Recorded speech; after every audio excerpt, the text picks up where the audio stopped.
All right, guys. So this is the Terrafugia transition. It is the TED Talk, a plane you can drive. This was made back in 2011. I know it's been a while, but I thought this was really interesting. So to start, I apologize. I'm going to butcher her name.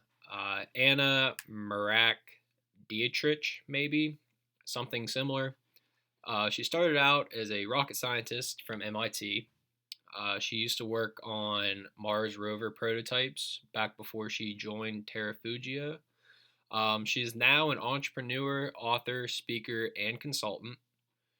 She is the co founder of Terrafugia in 2006.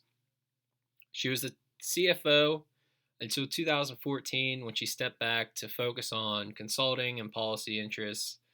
Um, Now, on top of working with the consulting and policies, she is working with, I don't remember the company, but she is working on electrical vertical takeoffs and landings. Okay, so everybody knows what a flying car is. I mean, I hope everybody's seen Back to the Future, so they've seen at least that picture before. Over the past 100 years, there have been numerous attempts to create the flying car. Basically, ever since you could drive and you could fly, there's been that common interest of integrating the two together. With today's technology, we have things like modern composite material, which makes a plane lighter, aircraft engine with good fuel economy, which helps them go farther, and glass cockpit avionics, which brings information to you as you fly about your destination.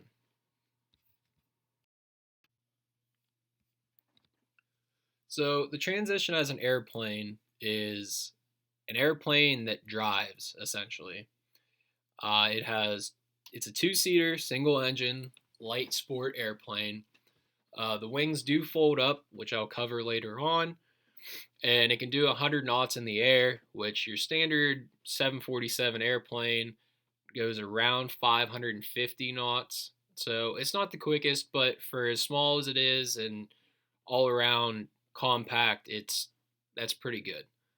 Um, it can go about 490 miles before needing to refuel while in the air. The takeoff distance is only 1,700 feet, which is very minimal compared to other aircrafts. And you can carry 460 pounds of cargo with you while flying. It was granted another 110 pounds to be considered a light aircraft, which is big for the FAA, which I'll explain in the next slide. So, requirements within the FAA, which I talked about, it granted another 110 pounds to be considered a light sport aircraft, which means that not only is it easier to certify within the FAA, but it's easier for people to get their pilot's license with just a light sport aircraft license. It only requires around 20 hours of flight time to receive the license, which is much easier than other licenses, which require a crazy amount of time. So the transition in the air, the first flight was in upstate New York in 2009, which, if I remember from the video correctly, they said it was a very, very cold morning. And for it to be cold and it be the first flight, I would be absolutely terrified given that it is a brand new object and they are just testing it for the first time. In this test, the pilot only did a small takeoff and landed the plane immediately to ensure everything was working as it should before a long distance flight. So they described it as just a bunny hop, more or less. The test pilot said that in his 35 years of flying, the transition was the easiest aircraft to land he had ever flown, which in 35 years, I would be pretty impressed with that. So the transition as a car. As you can see there in the picture, the wings are folded up and it is able to be driven on any street legally. It fits in any standard size garage. It's only about 7 feet tall. Most garages are 7.5 to 8 feet tall. It's able to travel at any interstate speed. Meanwhile, it runs on a 100 horsepower piston engine to drive the wheels, which is essentially the same thing that you and I and everybody else drives down the street. It runs on unleaded pump gas, which I say is much safer and better for the environment than your standard avgas, which is airplane fuel. And it gets an estimated 35 miles to the gallon. So there were some problems making the transition street legal. They had to integrate a CVT transmission, and to run an aircraft motor in stop and go traffic, they had to put in a liquid cooling system, which most airplanes are just air cooled due to going so fast, meanwhile, up in the air. But since this one will have to sit in traffic, it'll overheat and cause issues, hence putting in the liquid cooling system. The custom built gearbox, it basically transferred the power from the propeller while in the air to the wheels while on the ground. The automated wings, as I showed earlier, is a pretty neat system. They just fold up with a click of a few buttons and everything works, and you can't necessarily drive down the road with your wings down. Crash safety features, which include a carbon fiber safety cage, which is actually a lot lighter and stronger than most steel chassis and vehicles that we drive today. The Transition will also be able to be sold in the same class as SUVs and light trucks, which means it won't have to get special certifications to be driven down the road. So Terrafugia in a whole started out as 3 MIT students designing the Transition in the basement of MIT.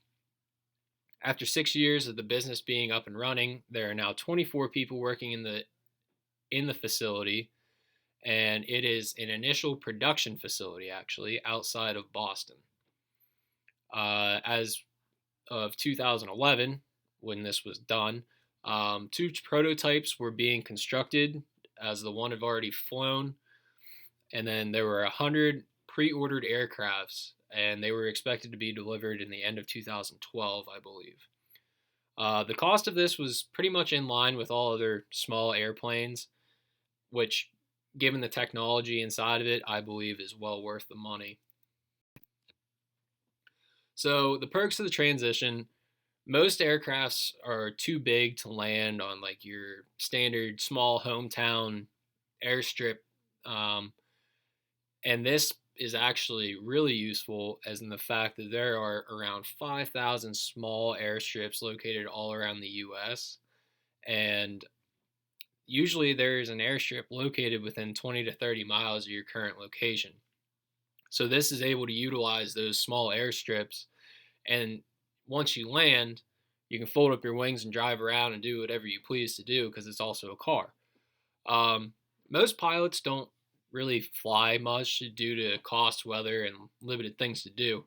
Well, with the Transition, you can fly pretty cheap and you store it in your garage, so that's fairly priced.